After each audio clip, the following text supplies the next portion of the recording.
اعوذ باللہ من الشیطان الرجیم۔ لو جی حضرت مولانا پیر اجمل قادری صاحب تشریف لے آ رہے ہیں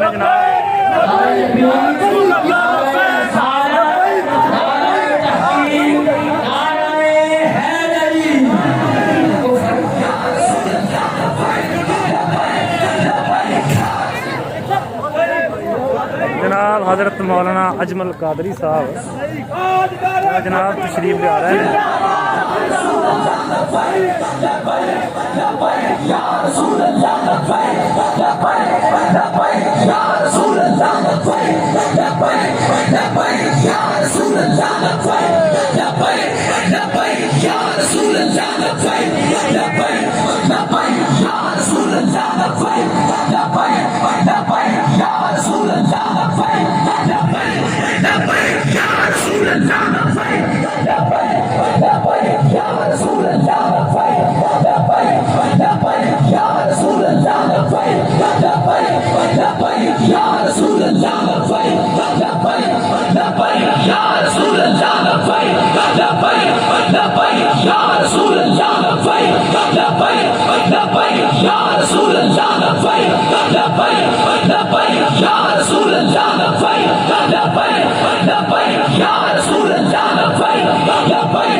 سارے احباب اپنی اپنی جگہ پر تشریف رکھیں، تمام احباب اپنی اپنی جگہ پر تشریف رکھیں۔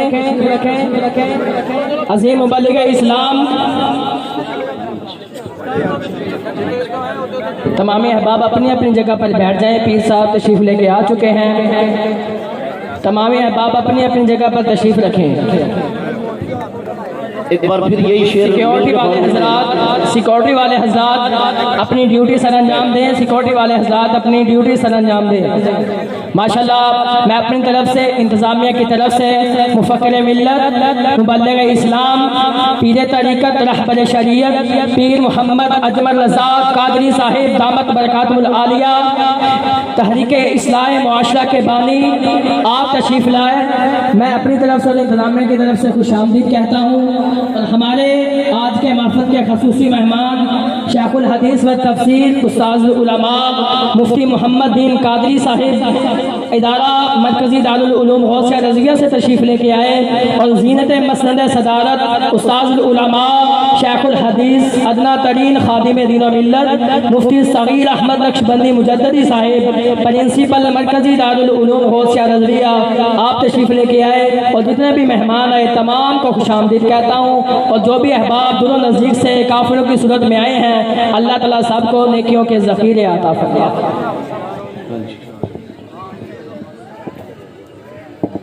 اب آپ تشریف رکھیں جی۔ ایک بار سارے احباب مل کے یہ شعر پڑھ لیتے ہیں، حضرت کا بیان شروع ہو جائے گا۔ رہے گا یوں ہی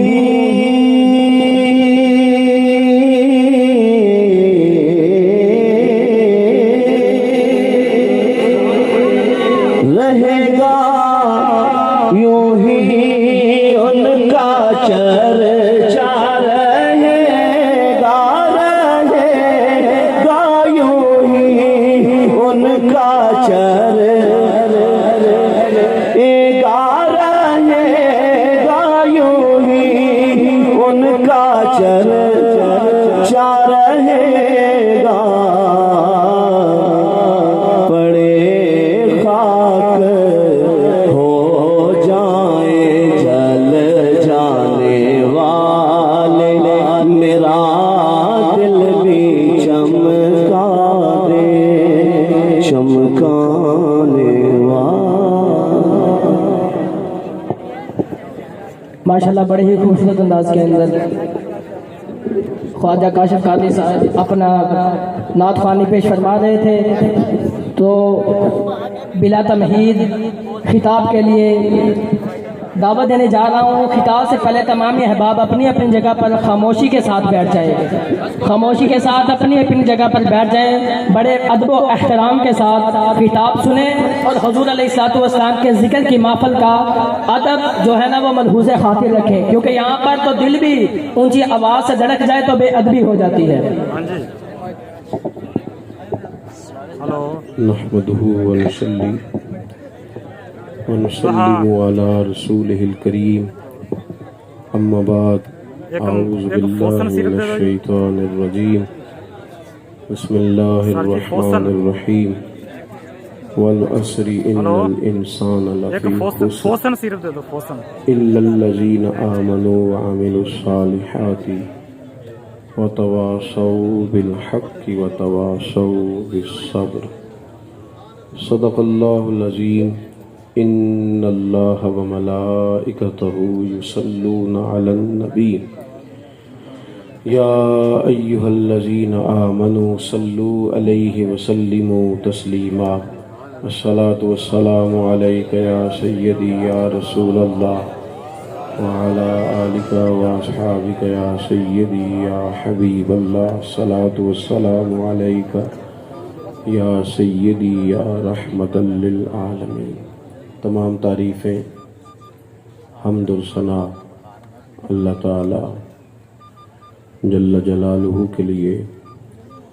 درود و سلام نبی اکرم نور مجسم شفیع معظم آقائے کل ختم رسول دانائے سبل احمد مجتبیٰ جناب حضرت محمد مصطفیٰ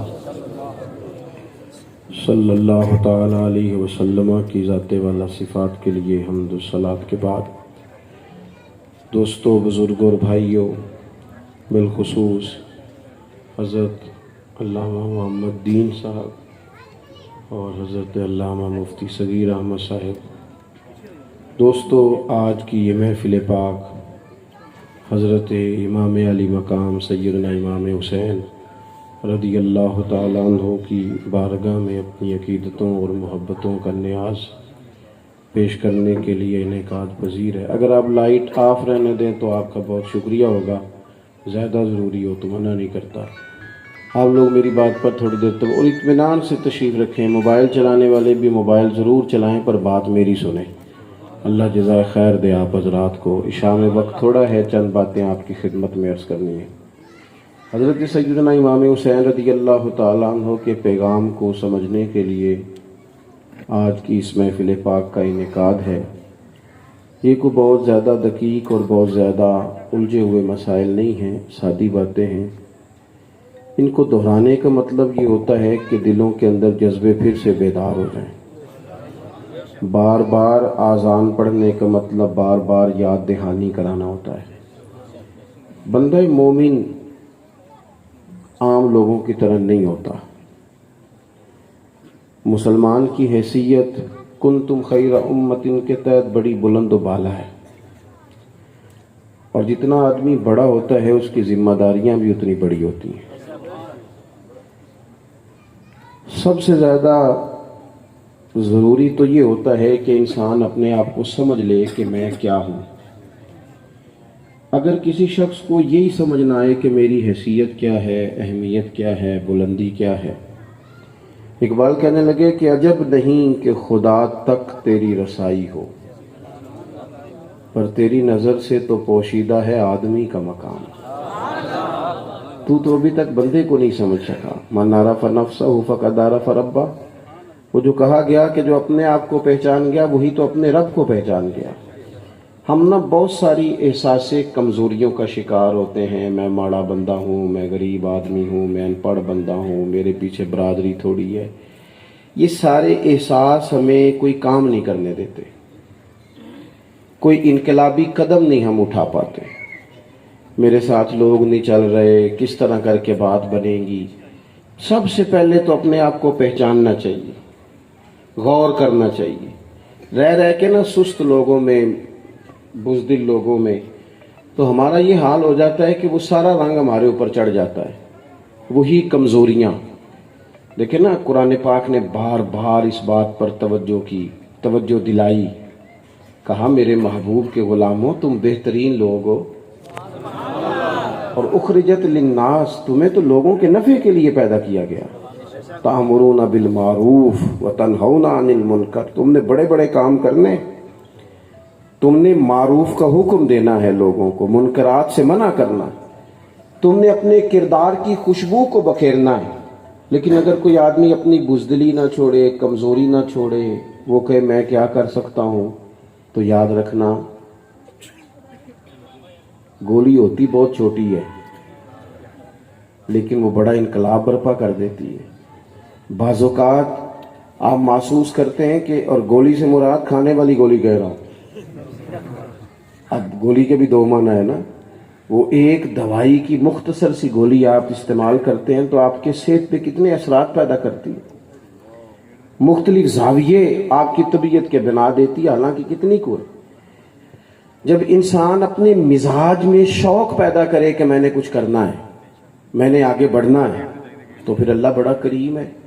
وہ جب حضرت ابراہیم علیہ السلام کو آگ میں ڈالا جا رہا تھا نا، تو ایک چڑیا کہنے لگی باقی چڑیوں سے کہ چلو نا تھوڑا تھوڑا پانی اپنے اپنے چونچوں میں بھرتی ہیں اور جا کے حضرت ابراہیم کی آگ کو بجھاتے ہیں۔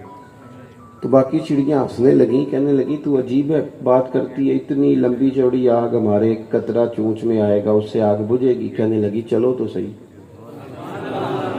آگ بجھے نہ بجھے جناب ابراہیم کے غلاموں میں نام تو آئے گا کہ نہیں آئے گا؟ چلو نہ چلے تو صحیح، کوئی قدم اٹھائیں تو صحیح، کوئی بات کریں تو صحیح۔ اور یار پانی جتنا مرضی بھی میلا کچیلا ہو جائے، آگ بجھانے کے کام تو آتا ہے کہ نہیں؟ تو اثر تو چیزوں میں ہوتا ہے۔ تو چڑیا نے اپنی چونچ میں، باقی تو نہ ساتھ چلی، تو اس نے اپنی چونچ میں پانی کے چند قطرے بھرے جتنے آ سکتے تھے، اور لا کے حضرت ابراہیم کے لیے جو آگ جلائی گئی تھی اس کے قریب چھوڑے۔ ادھر سے رب کا حکم آ گیا، آگ میرے ابراہیم پہ ٹھنڈی ہو جا۔ تو وہ چڑیا، وہ آگ ٹھنڈی ہو گئی، خدا کے حکم سے سلامتی والی ہو گئی، تو جا کے باقی چڑیوں سے کہنے لگی دیکھا نا تمہیں کہتی تھی نا چلو، قطرہ تو ایک ہی تھا پر حکم تو رب کا ہی آنا تھا نا، تمہیں کہا تھا نا چلو، اگر تم میرے ساتھ چلتی تو ہو سکتا ہے سیلاب بھی آ جاتا اور حضرت ابراہیم کے سارے دشمنوں کو بہا کے بھی لے جاتا۔ ایک تو سب سے پہلے اپنی اہمیت کو سمجھیں، آپ محسوس کریں کہ ہم مسلمان ہیں۔ مسلمان جو ہوتا ہے نا اس کے ساتھ خدائی طاقت ہوتی ہے۔ نبی پاک صلی اللہ تعالی علیہ وسلم نے فرمایا دعا مومن کا ہتھیار ہے، اس کے ساتھ جو خدائی طاقتیں ہیں وہ کافر مشرک کے ساتھ نہیں۔ جب تک یہ سمجھ نہیں نہ لیتا